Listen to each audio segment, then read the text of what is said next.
Hello folks, thanks for taking the time to check out my content. I just wanted to put this up for you to keep in the back of your mind. It'll become pretty obvious who's being discussed as the enforcement power as you watch this, but pay special attention to the conditions that have been created and the way they talk about the conditions that are created. And kind of in the back of your mind, keep in mind what's been going on across the plain with the mass migration and the fact that we operate under a fiat usury monetary system, and these conditions that they talk about in this short clip that I'm about to show here are conditions that are actually being manufactured. All right, and just watch this. Thank you for taking the time to stop by and check it out, and I hope it's worth your watching.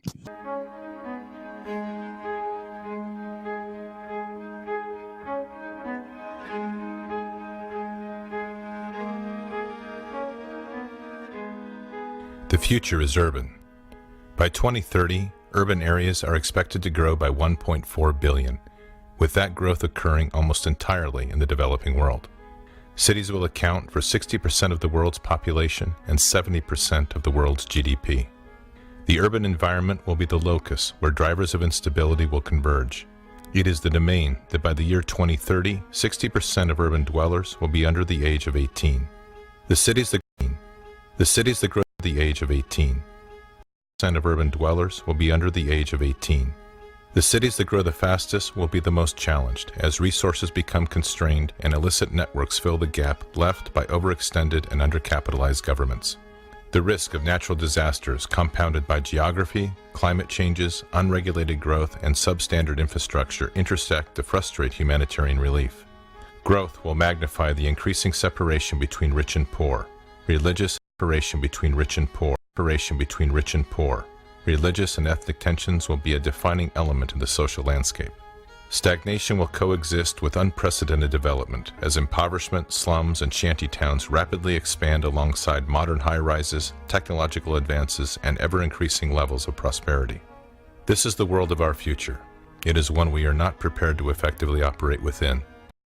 It is one we are not prepared to effectively operate within. It is one we are not prepared to effectively operate within, and it is unavoidable. Megacities are complex systems where people and structures are compressed together in ways that defy both our understanding of city planning and military doctrine. It is ways that defy both our understanding of city planning and military doctrine. It is an ecosystem that demands a highly agile and adaptive force to successfully operate within. Infrastructures will vary radically, with concentrations of high-tech transportation, globally connected air and seaports, contemporary water, utilities, and waste disposal intermixed with open landfills, overburdened sewers, polluted water, and makeshift power grids. Overburdened sewers, polluted water, and makeshift power grids. Living habitats will extend from the high-rise to the ground-level cottage to subterranean labyrinths, each defined by its own social code and rule of law. Social structures will be equally challenged if not dysfunctional, as historic ways of life. Social structures will be equally challenged if not dysfunctional. As historic ways of life clash with modern living, ethnic and racial differences are forced to live together, and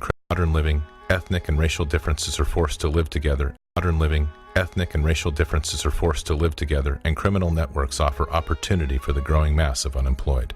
This becomes the nervous system of non-nation-state, unaligned individuals and organizations that live and work in the shadows of national rule.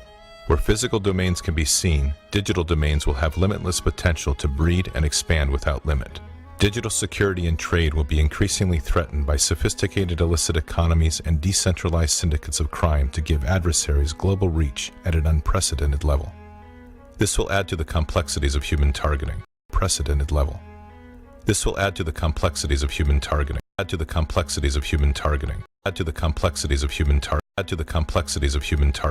as a proportionally smaller number of adversaries intermingle with a larger and increasing number of citizens. The scale and density of these domains is daunting. In a city of 10 million, where you hold the support of 99% of the population,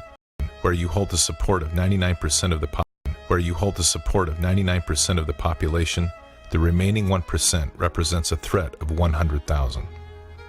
It is an environment of convergence, hidden amongst the enormous scale and complexity of the megacity. These are the future breeding grounds, incubators, and launching pads for adversaries and hybrid threats.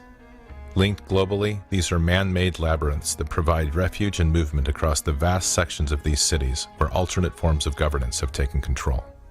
The advice of doctrine, from Sun Tzu to current field manuals, has provided two fundamental options.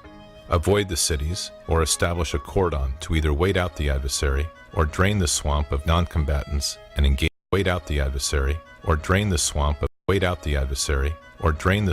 non-combatants and engage the remaining adversaries in high-intensity conflict within.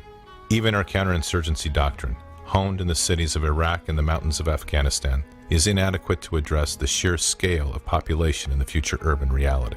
From the streets of Aachen to the Citadel and Way, we have defeated adversaries who attempted to use urban terrain to their advantage. Urban conflict is written deep into the Army's histories. But in tomorrow's conflict, these megacities are orders of magnitude greater in complexity, and our current options do not meet strategic ends. Our future operations must allow us to rapidly return the city to the people. They will be too large and complex to isolate or cordon in their entirety. Yet our soldiers to isolate or cordon in their entirety. Yet our soldiers will have to operate within these ecosystems with minimal disruption and flow. Our current and past strategies can no longer hold. We are facing environments that the masters of war never foresaw. We are facing a threat that requires us to redefine doctrine and the force in radically new and different ways. We are facing a threat that requires us to redefine doctrine and the force in radically new and different ways. The future Army will confront a highly sophisticated urban-centric threat that will require that urban operations become the core requirement for the future land force. The threat is clear. Our direction remains to be defined. The future is urban. So you heard him, folks. The threat is clear.